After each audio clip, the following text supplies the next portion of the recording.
முடிவில்லா நட்பு. ஆர்யா மற்றும் சாம் நெருங்கிய நண்பர்கள்.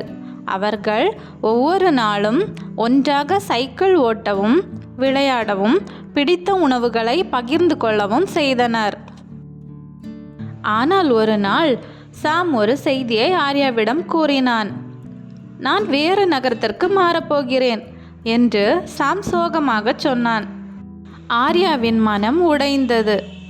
ஆனால் நான் யாருடன் விளையாடுவது என்று கேட்டான். எனக்கு தெரியவில்லை என்று சாம் கூறினான். ஆனால் நாம் எப்போதும் நல்ல நண்பர்களாகவே இருப்போம் என்று சாம் கூறினான். சாம் நகரம் விட்டு போவதற்கு முந்தைய இரவு ஆர்யா கவலையுடன் இருந்ததை அவனது பாட்டி கவனித்தார். அவர் புன்னகையுடன் கேட்டார், கண்ணுக்கு தெரியாத நூல் பற்றி உனக்கு தெரியுமா? ஆர்யா தலையசைத்தான். நீ யாரையாவது நேசித்தால் உன் இதயம் அவருடன் ஒரு கண்ணுக்கு தெரியாத நூலால் இணைக்கப்படுகிறது என்று பாட்டி விளக்கினார்.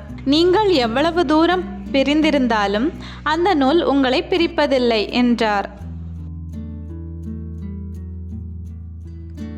ஆர்யா இதை பற்றி இரவு முழுவதும் சிந்தித்தான்.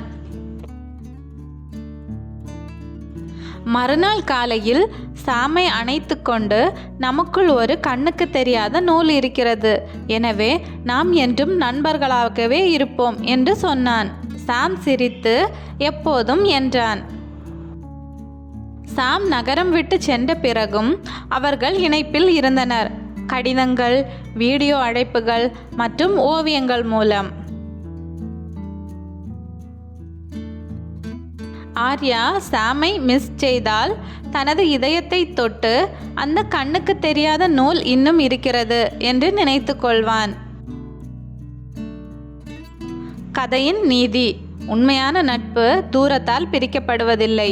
நம் அன்பும் தொடர்பும் எங்கு இருந்தாலும் நம்மை ஒன்றாக வைத்திருக்கிறது.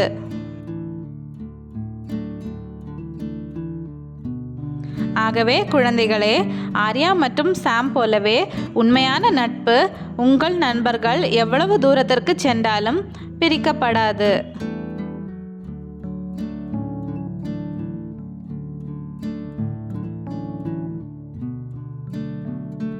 இது மாதிரி நிறைய கதைகள் பார்க்க என் சேனல் சப்ஸ்கிரைப் பண்ணுங்க.